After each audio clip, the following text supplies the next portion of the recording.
I, 33, female, have been married to my husband Zach, 36, male, for the last 10 years now, and we have been together for over 13 years.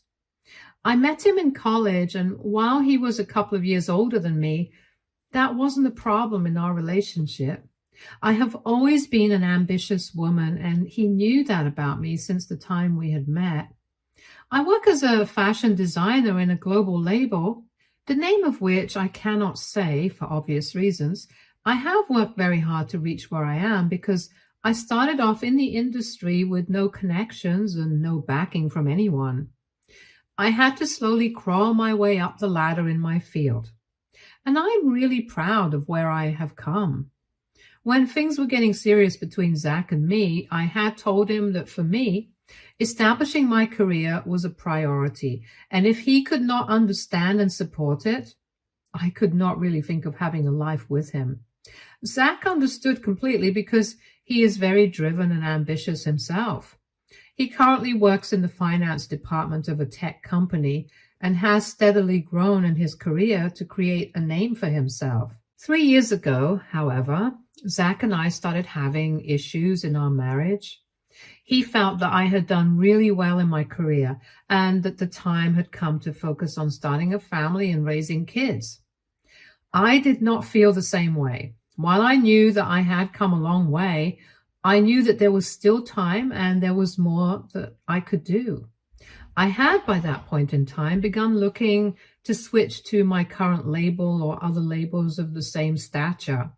Securing employment here is very tricky, but my old job was in jeopardy too due to COVID-19. I knew they would begin laying us off soon, and I couldn't afford that, so I was looking to make the switch before something untoward happened. Zach, on the other hand, thought that this was the perfect opportunity for us to try for kids. If I got laid off, I'd get a break and I could just focus on the baby for a couple of years and then start working again if I wanted to.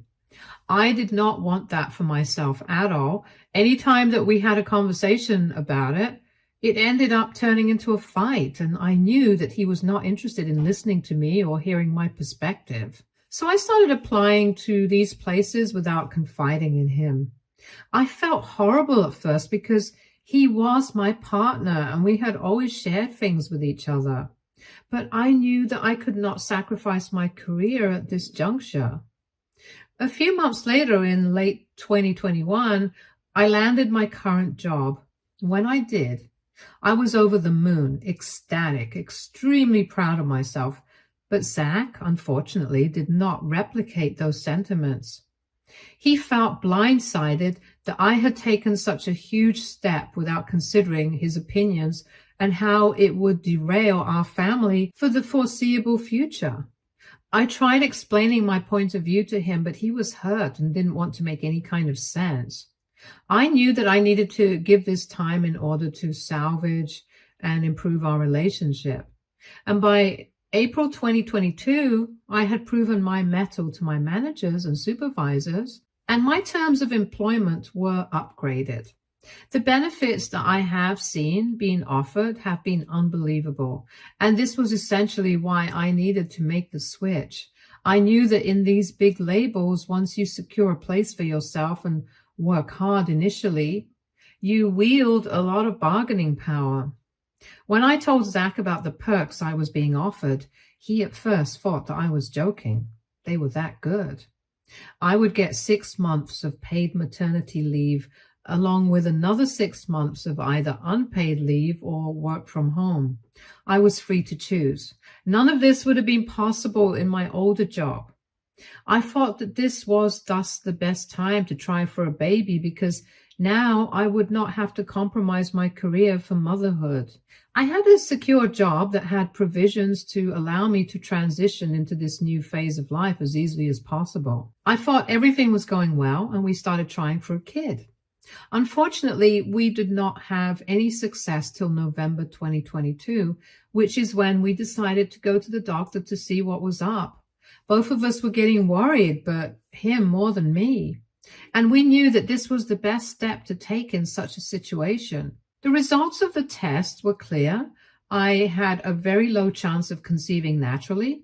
I was devastated because I really wanted a child.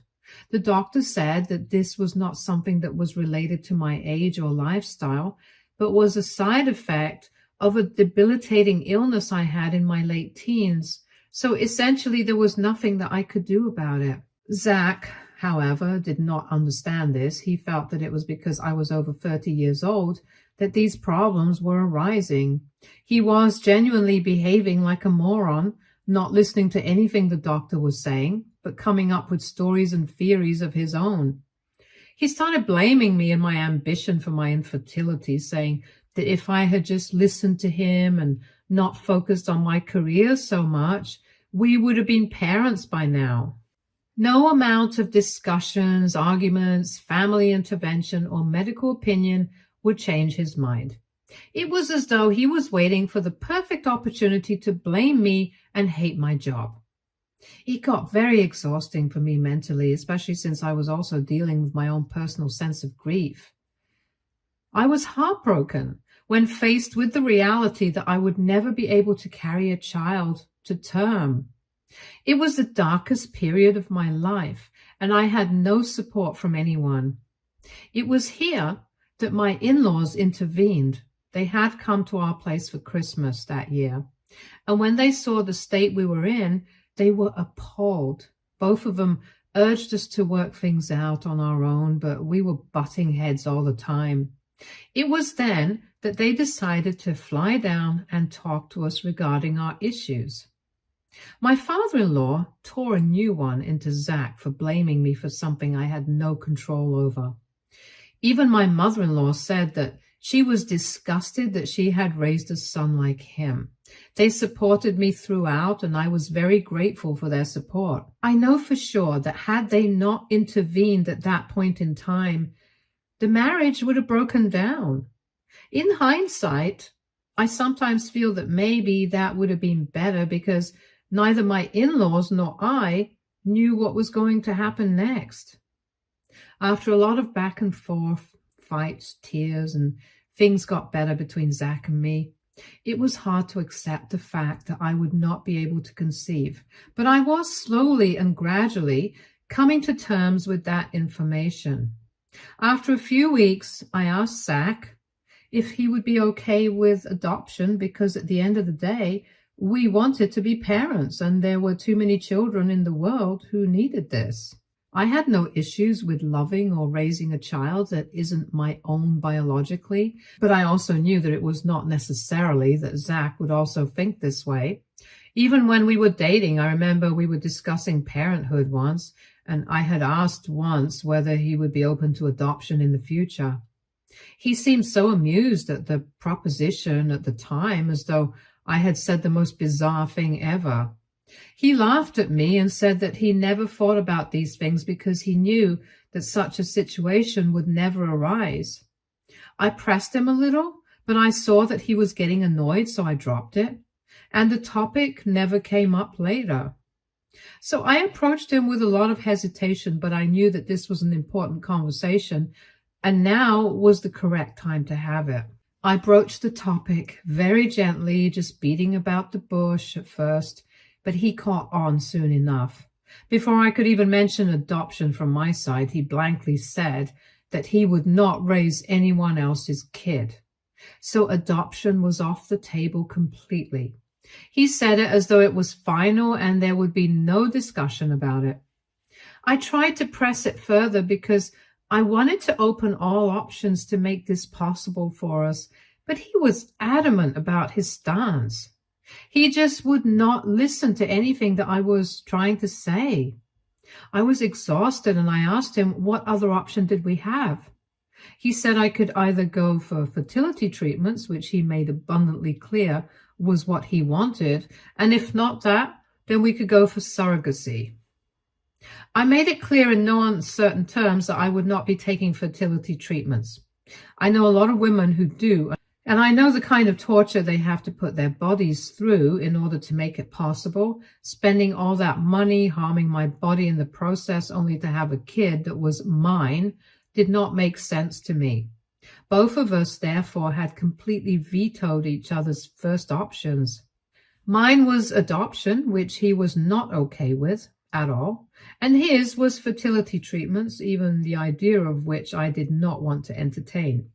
The common ground that was somewhat acceptable to both of us was surrogacy. Neither of us had thought of it as our preferred option, and there was a lot of back and forth in trying to convince the other person to relent and choose either option or fertility treatments. But we were both stubborn and didn't want to budge, so ultimately we decided on surrogacy. Luckily for us, we found a willing surrogate very soon. It was his co-worker, Sarah, 27, female.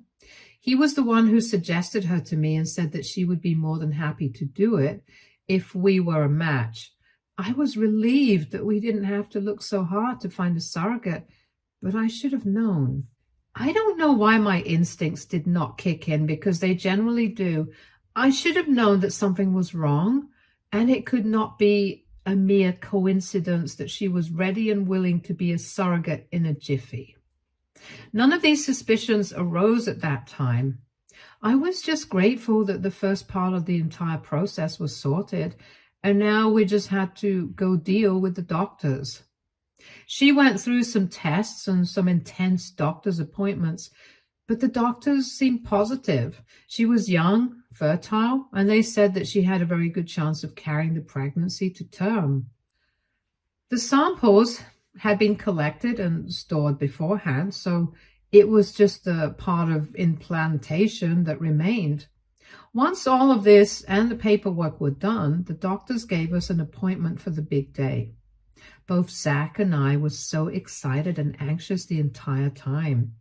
I felt like a little girl on her way to write an exam. Sarah looked tense too, but she put up a brave front for us.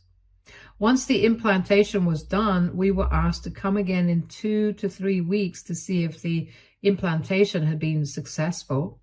They gave a to-do list to Sarah, the main point of which was for her to not take stress, which seemed ironic, but it is what it is. The next few days went by in a blur. We were in constant touch with Sarah, and I now feel maybe we became a little overbearing.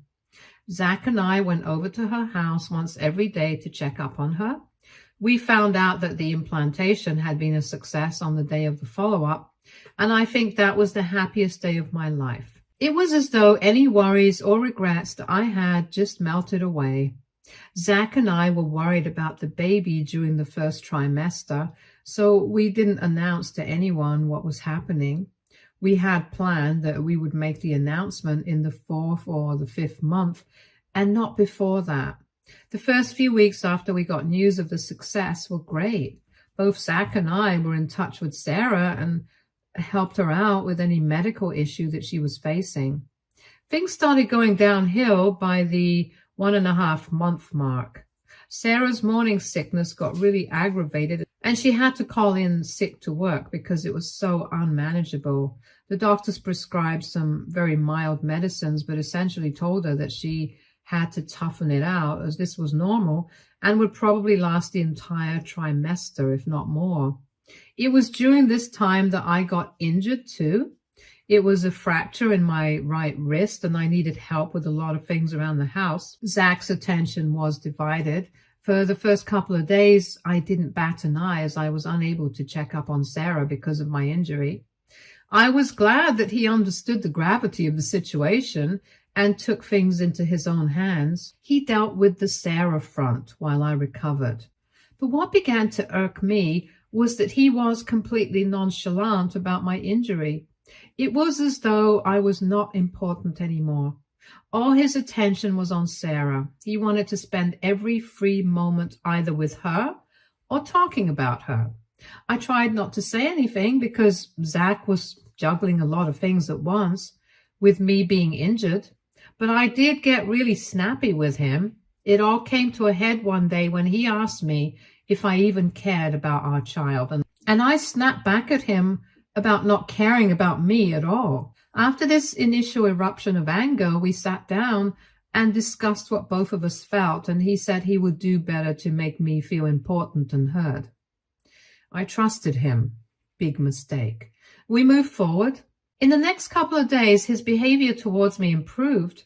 I will give him that. He was more attentive. We were spending more time together, but his mind seemed occupied elsewhere. He was still fawning over Sarah like a little puppy, and with every passing day, it began to feel more and more like he thought she was not our surrogate, but rather his wife.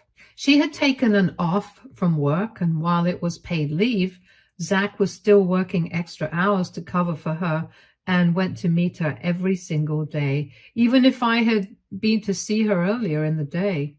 The first thing he did after getting off from work was driving to her place and spending some bonding time with her. This is how he described it. He was bonding with her, not the surrogate. He came back, changed, ate, and went to sleep. We had a dead married life.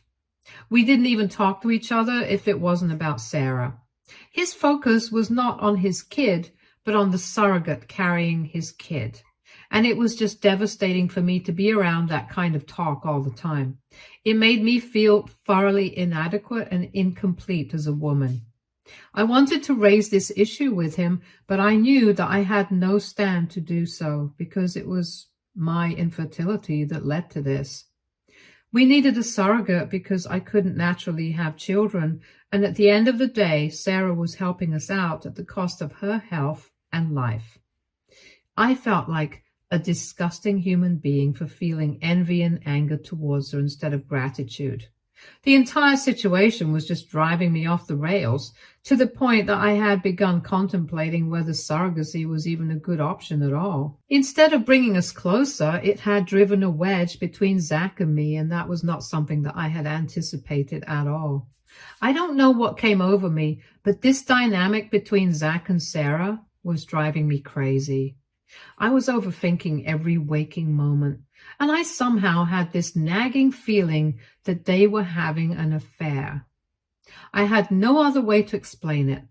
Rationally, I could explain his emotions as those of a man on the brink of fatherhood that he eagerly awaited. I probably would have felt the same way, but all the alarm clocks were ringing in my head, and I knew that I needed to do something to calm my nerves. By the time I had decided to snoop through his stuff in order to find something that either confirmed my suspicions or assuaged them, Sarah was over 5 months pregnant. While Zach's entire focus was on Sarah and her pregnancy, my entire focus was on trying to find out what was up between them. I admit that at that time I was not the best partner to my husband or the best support system for Sarah, but in my defense, I was too muddled in my own head to take care of them. And to all those who are going to pounce on me in the comments saying that I should have just spoken to my husband, I tried.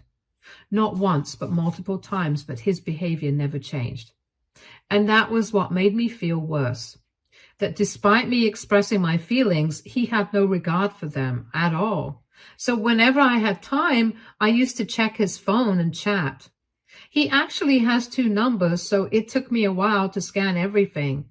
I didn't find anything either in text or on his Instagram. The texts and DMs were mostly just her informing him of anything that was up with her and him checking up on her. It was a little too safe for work. In some places, it did feel like chunks of the conversation had been deleted because there was no flow in the chat, but I couldn't be sure. I felt a little guilty after all this snooping because I did not end up finding anything even remotely fishy. Nevertheless, I was not satisfied. I then decided to check his emails. I finally got the chance to get hold of him yesterday. His professional email didn't have anything between them, just official correspondence regarding work. I checked his private emails and nothing was even there. No emails, no contact with Sarah, nothing. It was then that a third email ID caught my eye, one that was already logged in on his system. I quickly opened that and it had mails with just one other email ID dating back to 2022. I didn't have time to read all of the emails, so I copied and pasted a lot of them and sent the doc to myself. I felt that I would get caught snooping and it would ruin this one chance I had of confirming my doubts. Thankfully, I had luck on my side, and I was able to copy the entire exchange with Zach waking up. I could not sleep a wink the entire night. I wanted to read every single mail that was there aloud for him to hear, but I knew I had to be smart about it, not impulsive. I decided to wait until he left for work the next day and then read the emails. What I found shook me to the core. It made me want to fire bullets in his chest. He was not just cheating on me emotionally and physically, but he was also planning on defrauding me. It took me hours to go through all the emails. So basically what I found was that he and Sarah had been having an affair since early 2022. Nobody in their office knew about it. It started with him talking to her about our problems, and she would listen to him and validate him. Gradually, it developed into something more. Intimate, sleazy texts and images, verbal abuse, sarcasm directed towards me, and all that jazz. It was horrifying to read. Something broke inside me when I read all this. It felt as though everything that I had built over the years had come crashing down on my face, and I couldn't do anything about it. I gathered some courage and read more. So basically, Sarah could never have children of her own, in the sense that there was some problem with her eggs, and she was the typical woman Zach would like to have as the mother of his kids. So they hatched a plan together. The plan was that they would somehow get me to agree to surrogacy, and Sarah would step in as the savior. Jack had convinced Sarah that once the baby was born, it would be in the best interest of their family that Sarah quit her job and become a stay-at-home mom. The only way they would have been able to afford a luxurious life with only one income and a family of 3 would be if they somehow roped me in. The plan was that right before the baby's birth, Zach would start picking fights with me, and he would ultimately lead us to divorce. He would then press the courts for primary custody because even though I was the biological mother, he was willing to raise the child with the surrogate. I would then have to pay hefty child support payments till the child turned 18, which I could afford given my job. They would then mooch off of these payments and live their picture-perfect life together. All of this was detailed in its entirety in those emails. At first, I didn't even feel the hurt. I just felt shocked and numb. My brain could not process the months of meticulous planning. If they were so happy together, if he didn't want to be with me, he could have done the respectable thing and told me. I had been living in a sham of a marriage for the last 2 years, working through issues, letting my self-esteem be crushed, all for him to be able to have an affair and a baby. My baby with another woman. Every single ounce of love that I felt for him just vanished in an instant.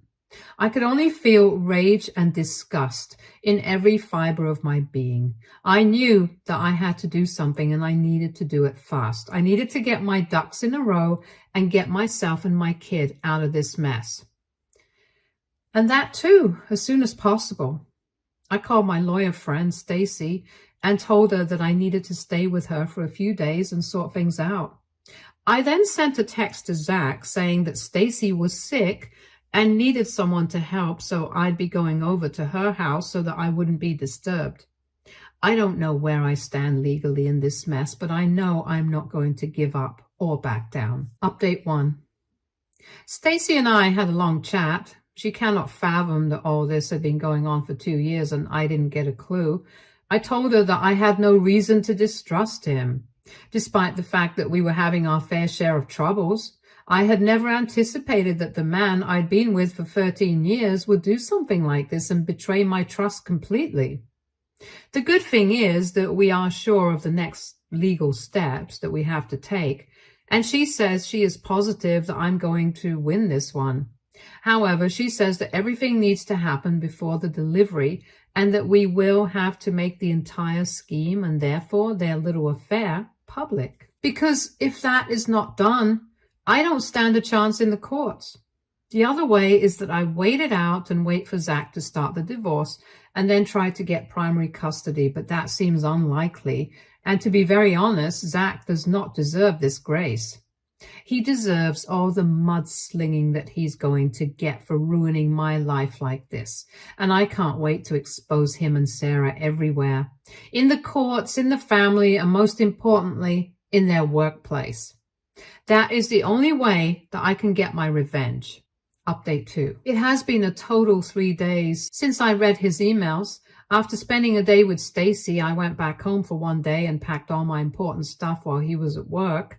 I didn't want to give him even a split second to think that I knew or that I was planning something, so I decided to stay with Zach that day and try to behave as normally as possible.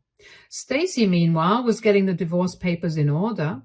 Today, right after Zach went to work, I took all my stuff and went to Stacy's house. She had by then sent the divorce papers to his office and a notice to his boss saying that 2 of his employees are going to be involved in a long-drawn legal suit on grounds of adultery and fraud. This was only meant to make the management aware of the cute little affair between my soon-to-be ex-husband and his witch of a partner. It did have the desired effect because Zach had been trying to contact me through all means possible.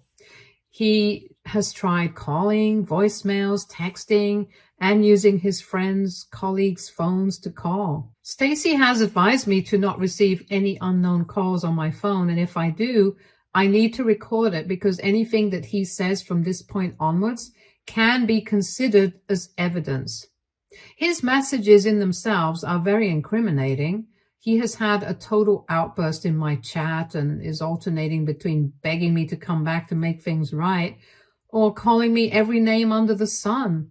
Surprisingly, Sarah hasn't called me or tried to get in touch yet, though I am sure that Zach would have informed her of the recent developments that are going to shake her world. I think I now finally have the time and luxury to grieve the loss of my marriage and life as I knew it, since the part of the confrontation is over. I have been in fight mode ever since I found out, so now I know I can let myself feel all these feelings that I've been bottling down for the last couple of days. Update 3. It has been a month since I served divorce papers to Zach, and things are looking good at my end, if I may say so myself. I have moved in with Stacy in her extra bedroom for the time being, but I will finalize my lease for the new apartment by the end of the week. It's a 2-bedroom apartment in a reasonably decent part of town and fits in my budget really well. Zach has been fired from his job, which was what Stacy intended with that information leaked to his boss. Now that he has no source of income, Sarah and he cannot claim custody of the child when it's born. Sarah has not been fired because the company has probably taken into account the fact that she is pregnant, but she has been asked to rethink her place within the firm after pregnancy. However, people in their company now think that the kid is actually Zach's and Sarah's, and that is not working in their favor either. Their perception of the industry has been tarnished completely, and this is affecting Sarah a lot. I know all this because of a drunken call from my soon-to-be ex-husband. So all in all, Stacy and I are almost certain that we are going to win this one. I cannot divulge more details as of now because the case is still ongoing and this might be held against me. I might have to grant some visitation rights to Zach, but according to Stacy, Sarah will have no legal rights over the kid, which is a relief to me. I won't be updating anymore because I don't want details of the case getting out for risk of identification. Thank you to everyone who commented and suggested a course of action for me. I am very grateful, but now I'm taking a break from Reddit and moving forward. Stay tuned for more stories from our girl relationships.